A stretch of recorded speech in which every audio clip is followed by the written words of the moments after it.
This lesson is on dealing with null values in the database. Now, in a previous lesson, I mentioned that we asked comparison operator, say about advance. If we were looking for advance greater than or less than to 5,000 or less than 5,000, this row would not come back because it's got a null in the advance value. Likewise down here, those two rows would not come back. Nulls are not considered as being greater than or less than anything. They are their own special thing.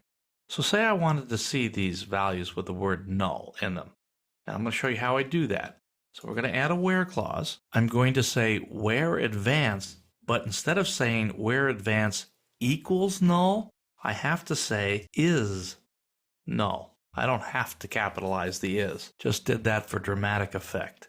Let's go ahead and try this. Submit. So I get back the two rows where the advance is null.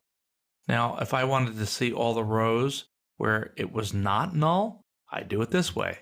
I say advance is not null and submit it. Notice I get the 16 rows back without the null value. Notice that I don't put the null in single quotes. Null is its own thing, and we just specify it that way. Okay, and we don't use equals or is not equals. We have to use the is or the is not to get the right response back. Now I can use this with an or and operator. I can say where advance is null or advance is greater than 5,000. Submit it. So I get back both. My advances are greater than 5,000 and I see the rows that have nulls in them. So this will all work fine.